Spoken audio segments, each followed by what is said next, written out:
आज हम आपकी राशिफल के बारे में जानकारी देने जा रहे हैं जो कि 15 मई से 15 जून के मध्य पर आधारित है। दोस्तों सबसे पहले चलो गोचर की बात कर लेते हैं। 15 मई से 15 जून के मध्य में मकर राशि के जातकों की गोचर अवस्था क्या रहेगी। 15 मई से हम जैसे गोचर की अवस्था कैलकुलेट करते हैं तो मकर राशि की कुंडली में द्वितीय भाव में कुंभ राशि के राहु विराजमान दिखाई दे रहे हैं।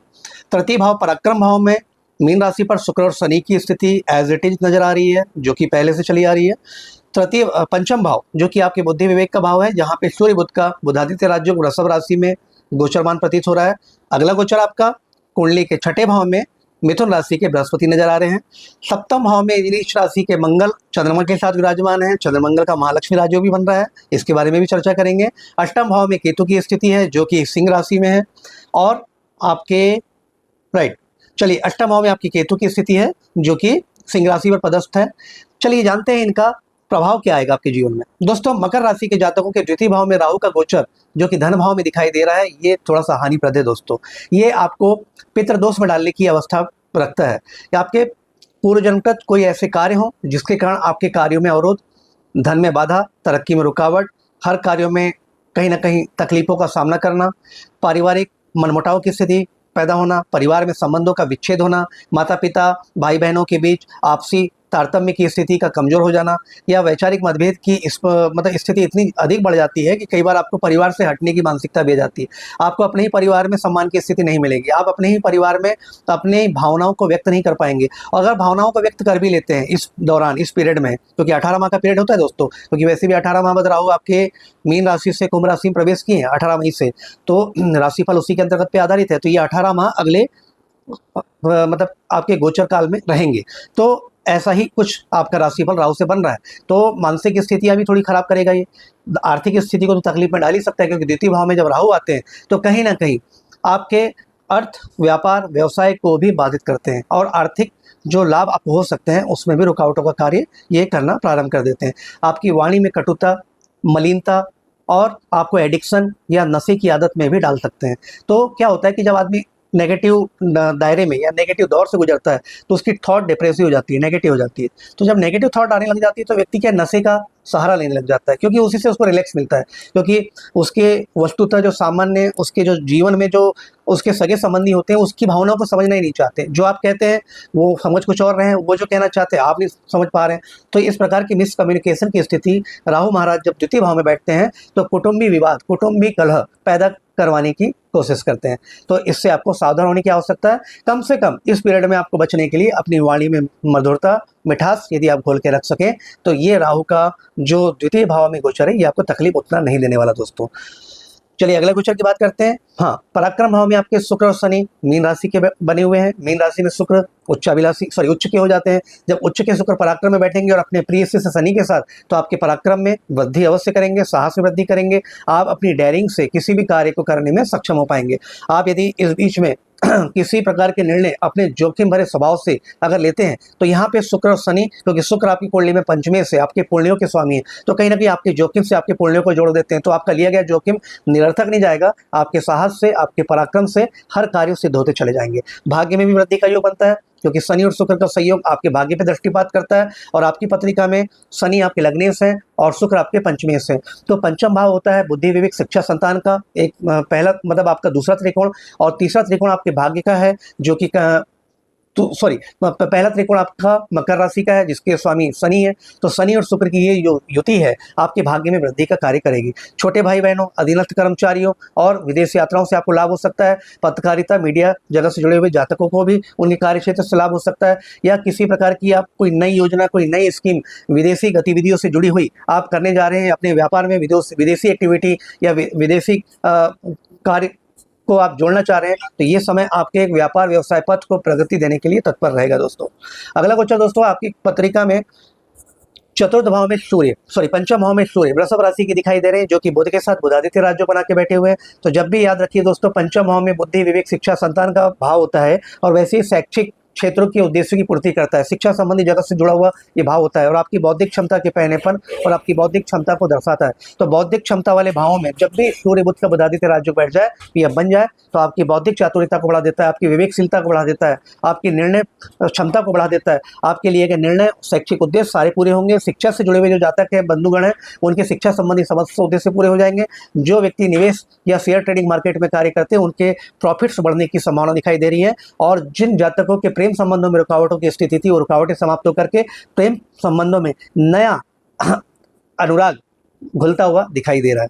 तो प्रेम पक्ष के लिए बहुत अच्छा है, शैक्षिक उद्देश्यों के लिए अच्छा है। अकस्मात लाभ जो आपको आते हैं किसी भी ऐसे शॉर्ट टर्म बिजनेस से जिससे हर व्यक्ति चाहता है कि मैं सफल बनूं, अच्छा पैसा कमा लूं, तो ऐसे हर वो सारे सेक्टर आपके सपनों को पूरा करने के लिए रिस्पॉन्सिबल रहेंगे, मतलब आपको सहयोग करेंगे। सूर्य की यहाँ सप्तम दृष्टि आपके लाभ भाव में वृश्चिक राशि पर है दोस्तों। तो जब भी लाभ भाव में सूर्य की दृष्टि आ जाती है तो आपके लाभ और कार्य क्षेत्र में इजाफा का योग बना देते हैं। बहुतेरे लाभ के अवसर या योग बन जाते हैं। मल्टीपल सोर्सेस आपको मिल जाते हैं लाभ या पैसे कमाने के। ये आपको जीवन में प्रगतिशीलता की ओर लेकर चले जाते रहेंगे। बुध की भी वही सप्तम दृष्टि आपके व्यापार आय भाव में, तो आपकी इच्छा, आशा, अभिलाषा को पूरा करने में बुध यहाँ पे कंप्लीट रिस्पॉन्सिबल रहेंगे। छठे भाव में गुरु का गोचर है, तो दोस्तों छठे भाव में गुरु का गोचर कहीं ना कहीं किसी न किसी हद तक आपके रोग, शोक, कर्जे, नुकसान और विपत्तियों का नाश करने में सक्षम है। छठे भाव में जब भी बृहस्पति होते हैं दोस्तों, आपके शोकों को, आपके दुख को, आपके कष्टों को और आपके क्लेश को नष्ट करने का कार्य करते हैं। आर्थिक जोखिम से बचाने का भी प्रयास करते हैं। यदि आप कोई व्यापार करना चाहते हैं और आपके पास धन का अभाव है तो आप किसी प्रकार से किसी संस्था से लोन लेकर के भी कार्य व्यापार को संचालित कर सकते हैं। ये लिया गया लोन भी दोस्तों शुक्र और शनि महाराज और बुध महाराज की कृपा से जल्द समाप्त होता हुआ नजर आएगा। लेकिन आप अपने कार्य क्षेत्र को आगे बढ़ने से न रोकें। भले लोन लेकर के भी आपको कार्य करना पड़े, लेकिन अवश्य करते चले जाएं। गुरु की यहाँ से सातवीं दृष्टि आपके व्यय भाव में है, 12वें भाव में है। तो जब भी व्यय भाव में गुरु की दृष्टि आती है तो धर्म कर्म की अभिरुचि बढ़ जाती है। धार्मिक क्षेत्रों से जुड़े हुए खर्चे आपके बढ़ जाते हैं, आध्यात्मिक खर्चे बढ़ जाते हैं, साफ सुथरे खर्चे रहते हैं, धर्म कर्म आपका बढ़ जाएगा और आपके सैया सुख में वृद्धि होती है, नींद अच्छी आती है, गहरी नींद आने का योग बनेगा और आपको आपका माइंड एकदम रिलैक्सिव थॉट से युक्त रहेगा। पॉजिटिव सकारात्मक सोच से आप युक्त रहेंगे। मन में किसी प्रकार का भय, भ्रम, डर की स्थिति से आपको गुरु हमेशा यहाँ पे बचाने का प्रयास करेंगे। दादा दादी, नानी, दादा दादी का जो पक्ष होता है उन पक्षों से भी आपको सहयोग की अभिलाषा रखनी चाहिए। दादा दादी के स्वास्थ्य की भी अच्छी स्थिति यहाँ पे आपको दिखाई देती है। और यदि किसी प्रकार से कोई जातक जो मकर राशि वाली जो हैं और वो किसी प्रकार से हॉस्पिटलाइज थे या किसी प्रकार से इनके स्वास्थ्य में हानि अगर बनी हुई थी, तो जो गुरु का जो नया गोचर आपके छठे भाव में है और इसकी जो सप्तम दृष्टि है आपके स्वास्थ्य लाभ में वृद्धि करने का दिखाई दे रहा है। मतलब किसी प्रकार के कष्टों से आप गुजर रहे थे, स्वास्थ्य संबंधी वो सब कष्ट नष्ट हो जाएंगे दोस्तों। गुरु की अगली दृष्टि आपके धन स्थान में है। चूंकि धन स्थान में राहु आपको परिवार और धन के मामले में कुटुंबी धन और अपने मानसिक संतापों से पीड़ित करने की कोशिश कर रहा है, वहीं पे राहु की जो नवम दृष्टि है इसी राहु के नकारात्मक प्रभाव का भस्म करने का प्रयास कर रही है। जो राहु आपके जीवन में धन का अभाव या पारिवारिक क्लेश, कष्ट की स्थिति पैदा करने की कोशिश कर रहे हैं, वहीं पर गुरु की नवम दृष्टि उन्हीं पारिवारिक कष्टों का समन कर परिवार में सौहार्द और आनंदपूर्ण वातावरण फैला करके आपके धन के मामलों को सॉल्व करने का पूरा प्रयास करेंगे। मतलब धन संबंधी जो अड़चने राहु की जो क्रिएट होगी उन सारी धन संबंधी परेशानियों को यहाँ गुरु छठे भाव से नवम दृष्टि डाल करके उसको नष्ट करने का प्रयास करेंगे। मतलब अच्छा खासा धन आपको गुरु महाराज की कृपा से आता रहेगा। मतलब राहु अपना कार्य करेंगे आपके काम को बिगाड़ने का, वहीं आपके गुरु आपके कार्य को बनाने का प्रयास करेंगे। चंद्रमंगल का महालक्ष्मी राजयोग आपकी पत्रिका के सप्तम भाव में जहां कर्क राशि दिखाई दे रही है बना हुआ है और सप्तम भाव में मंगल नीच राशि के, परंतु चंद्रमा के साथ जो स्थिति में जिस तारीख पे देख रहा हूँ 15 मई के आसपास, तो 15 मई से 1 जून के आसपास, तो ये गोचर काल में चंद्रमा जब भी 2.25 दिन का ट्रांजिट लेके आते हैं दोस्तों, तो ऐसा महीने में 1 या 2 बार अवश्य होता है कि ये मंगल के साथ मुलाकात करें। तो इस मुलाकात एक बार जरूर मुलाकात करें। तो इस मुलाकात के दौरान मंगल की नीचता भंग होती है दोस्तों और इस नीचता भंग होने से आपके व्यापार व्यवसाय के सारे उद्देश्य पूरे होते हैं। व्यापार अच्छा चलेगा, व्यापार व्यवसाय में प्रगति आएगी, धनागमन होगा, दैनिक आवक जो आपकी होनी चाहिए वो अच्छी होगी, प्रॉफिट अच्छे जनरेट होंगे, गेन्स अच्छे होंगे, पार्टनरशिप साझेदारी भी अच्छी चलती हुई नजर आ रही है। दाम्पत्य जीवन में कुछ कठिनाइयों की स्थिति दिखाई देती है क्योंकि मंगल नीच के, तो कहीं ना कहीं पति पत्नी में वैचारिक मतभेद की स्थिति पैदा हो सकती है, आपसी मनमुटाव की स्थिति बन सकती है। लेकिन फिर भी जब चंद्रमा मंगल के साथ रहेंगे तो ये मानसिक मनमुटाव और मानसिक मतभेद को समाप्त करने का प्रयास करेंगे। तो कुल मिलाकर चंद्र मंगल का महालक्ष्मी राजयोग धन संबंधी आपूर्ति के लिए व्यापार में अच्छा योग लेके आता है। हालांकि मकर राशि कुंडली में चंद्र मंगल का जो योग होता है बहुत ज्यादा धन आपूर्तिदायक नहीं होगा, क्योंकि योग कारक ही योग नहीं होता है, परंतु फिर भी नैसर्गिक युति ये शुभ ग्रहों से युक्त है, शुभ है चंद्रमा और मंगल की, तो जो महालक्ष्मी योग बनाती है, तो कहीं ना कहीं फल आपको भले तृतीय दर्जे के हैं लेकिन धन संबंधी फल अवश्य आएंगे।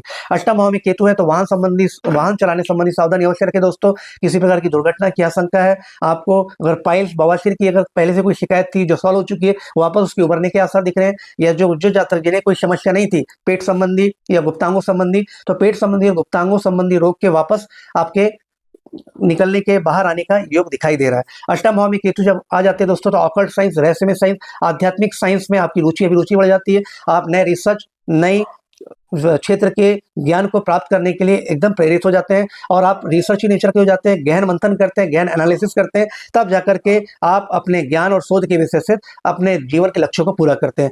तो स्पिरिचुअल एनलाइटमेंट, आध्यात्मिक शक्तियों के लिए, आध्यात्मिक ज्ञान के लिए, धार्मिक ज्ञान के लिए, और कुछ रहस्यमय खोज या ऑकल्ट क्षेत्र के ज्ञान को प्राप्त करने के लिए अष्टम केतु गोचर आपके लिए बहुत अच्छा रहेगा दोस्तों।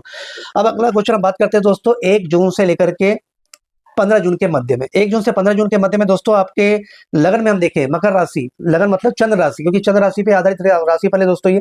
तो चंद्र राशि जो आपकी मकर है उस पे ही चंद्रमा दिखाई दे रहे हैं। तो जब लगन में चंद्रमा या राशि में चंद्रमा लगन में आ जाते हैं, तो मन में चंचल भावना, मन प्रफुल्लित रहना, मन में ऊंचे ऊंचे ख्याल आना, कल्पनाएं करना, म्यूजिक, संगीत गुनगुनाना, या मन को प्रफुल्लित रखने वाली विचारधाराएं ये मन में लेके आता है। और क्षणे तुष्टि वाली भी भावना रहती है। पल भर में कभी आप नाखुश हो जाते हैं, पल भर में खुश हो जाते हैं, कभी आपके डिसीजंस कुछ रहते हैं, कभी आपके डिसीजंस कुछ रहते हैं, कल्पनाओं में जीने की आदत सी बन जाती है। कुल मिलाकर देखा जाए तो ये चंद्रमा के चंचल स्वभाव का द्योतक है ये स्वभाव, और जो आपके जीवन में जुड़ने जा रहा है।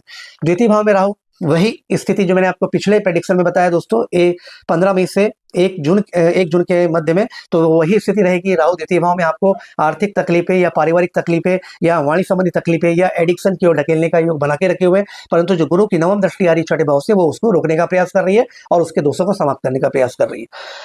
अब यहाँ पे दोस्तों शनि और शुक्र आपके 15 मई से 1 जून के मध्य में आपकी पराक्रम भाव में, आपकी कुंडली के तृतीय भाव में एक साथ दिखाई दे रहे थे। इसमें से शुक्र ने स्थान परिवर्तन करके आपकी पत्रिका के चौथे भाव में परिसंचरण कर लिया है। तो चौथे भाव में जब भी शुक्र आते हैं दोस्तों, वैसे भी शुक्र आपकी पत्रिका के पंचम भाव के स्वामी है।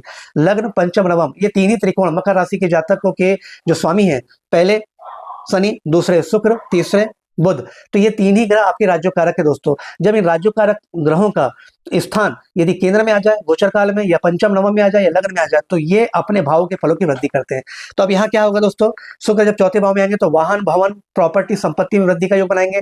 आप नए वाहन खरीदने का मन बना सकते हैं, पुराने वाहन को बेच सकते हैं, नई प्रॉपर्टी या नए मकान की शुरुआत आप कर सकते हैं, या नए मकान खरीदने का अगर आपके मन में विचार चल रहा था पिछले कुछ वर्षों से, तो ये आपके लिए बिल्कुल सही समय है नए वाहन और नए मकान की निर्माण या खरीदी के संबंध में। और माता के स्वास्थ्य के लिए बहुत अच्छा समय रहेगा दोस्तों। अगर किसी प्रकार से आपकी माता स्वास्थ्य की अवस्था से पीड़ित थी पिछले कुछ समयों से, तो वो स्वास्थ्य में भी सुधार की स्थिति दिखाई देती है। आपकी लोकप्रियता बढ़ने का समय चल रहा है, समाज में आपकी प्रतिष्ठा बढ़ेगी, लोग आपको चाहने लगेंगे, लोग आपके बातों को मानेंगे, आपको फेवर करेंगे, और आपकी हर बातों के प्रति अपनी समर्थन वाली भावना अवश्य रखेंगे। आपका अगला गोचर है दोस्तों सूर्य, बुध का और गुरु का, जो कि पत्रिका के छठे भाव में आ चुके हैं। पिछले गोचर में आपके छठे भाव में अकेले गुरु महाराज दिखाई दे रहे थे, परंतु इस 1 जून से 15 जून के मध्य के गोचर में सूर्य के साथ बुध के साथ गुरु, मतलब गुरु के साथ सूर्य बुध भी यहाँ पे एड ऑन हो चुके हैं। जब छठे भाव में सूर्य और गुरु जैसे महाग्रह आके बैठ जाए, एक देवों के राजा और एक देवों के गुरु, तो शत्रुओं का समन तो हो ही जाएगा दोस्तों, कर्जों का नाश तो हो ही जाएगा, लोन अवश्य मिलेगा, लोन लेके ही व्यापार करिएगा, तरक्की भी अवश्य मिलेगी, और लोन भी समाप्त हो जाएगा। शत्रुओं का संहार होगा, कोर्ट कचहरी की अगर कोई पीड़ा चल रही थी, कोई केस चल रहा था, कोई लिटिगेशन चल रहा था, वो भी समाप्त हो जाएगा।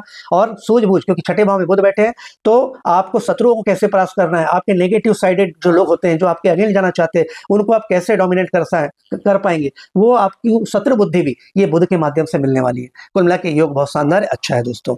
अगला योग देखते हैं, और यहाँ पे विपरीत राज्यों की भी स्थिति दिखाई देती है दोस्तों, क्योंकि आपकी कुंडली मकर राशि की कुंडली में द्वादश भाव के शनि बृहस्पति महाराज होते हैं, जो कि आपकी पत्रिका में गोचर में छठे भाव में आ गए। तो यहाँ पे द्वादश भाव के स्वामी जब भी छठे भाव में जाए, छठे भाव के स्वामी अथवा द्वादश भाव में जाए, या द्वादश भाव के स्वामी अष्टम में जाए, या अष्टम भाव के स्वामी छठे में आए, ये तीन प्रकार से त्रिक भावों के योग, त्रिषडायस भाव के योग बनते हैं। तो यहाँ पे विपरीत राज्यों की उत्पत्ति होती है। क्यों बन रही है? क्योंकि द्वादशेश गुरु है आपकी पत्रिका में और छठे आगे बैठे, तो विपरीत राज्य बन रहा है। इसमें धनागमन बहुत सुगमता से हो जाता है, तरक्की बहुत जल्दी मिलती है, व्यक्ति का विपरीत परिस्थितियों में भी भाग्योदय हो जाता है। अगला गोचर है मंगल के साथ में आपके केतु महाराज का। मंगल आपके अभी तक नीच अवस्था में आपके सप्तम भाव में चल रहे थे पिछले 15 मई से 1 जून के मध्य में, जो कि 1 जून से 15 जून के मध्य में उनका स्थान परिवर्तन होकर के सिंह राशि में हो चुका है। तो मंगल की अनिष्टता भंग हो चुकी है दोस्तों, 8वें भाव में आ चुके हैं। परंतु फिर भी ध्यान रखिए इस बात को कि 8वें भाव में मंगल और 8वें भाव में केतु अंगारक नामक योग दिखाई दे रहे हैं। तो फाइनेंशियल डिसीजन, आर्थिक लेन देन वाले डिसीजन आपको बहुत सावधानी से करना है। पैसे आपके फंसने के 100% चांसेस है। दिया गया पैसा, उधार दिया गया पैसा समय पे आपको वापस नहीं मिलेगा। किसी ने कमिटमेंट करके, वादा करके भी आपसे पैसा लिया तो वादा खिलाफी अवश्य करेगा, आपका पैसा दिया हुआ कभी नहीं आएगा, ये बात मान के चलीजिए। जब तक ये मंगल केतु की युति चलती रहेगी दोस्तों, पैसे फंसने के 100% चांसेस रहेंगे। साथ में केतु एक तो करेला, दूसरा नीम चढ़ा, केतु के साथ मंगल भी आ गए, दुर्घटना के प्रबल संयोग दिखाई देते हैं। और पेट संबंधी और पेट से निचले भागों के रोग आपको ये अवश्य दिखाई देते हैं। और मंगल केतु की दृष्टि और द्वितीय भाव के राहु आपकी वाणी में एकदम कठोरता, तीव्रता, उग्रता, ओजस्विता दिखाई देंगे। कड़वी भाषा का प्रयोग आप कर सकते हैं, भाषा से आप संबंधों को बिगाड़ भी सकते हैं। तो मैं आपसे अनुरोध करूंगा कि इस गोचर काल में अपनी भाषा को संयमित रखें और मृदुलता बनाए रखें। संयम से ही किसी प्रकार के रिश्तों संबंधी निर्णय को लें, तब जाकर के आपका ये गोचर काल बहुत स्मूथ और अच्छे ढंग से बीतेगा दोस्तों। तो दोस्तों ये था मकर राशि के जातकों का 15 मई 2025 से 15 जून 2025 के मध्य का राशिफल। मैं अगले चैप्टर में पुनः एक नई राशिफल के साथ आपके सामने उपस्थित होऊंगा। तब तक आप अपने प्रेमित एस्ट्रोलॉजर AR धीरेन्द्र को इजाजत दीजिए। हाँ दोस्तों, एक लास्ट में अनुरोध ये करूंगा, मेरी जानकारी यदि आपको अच्छी लगी हो, पसंद आई हो, तो मेरे चैनल को लाइक, शेयर एंड सब्सक्राइब जरूर करें। धन्यवाद।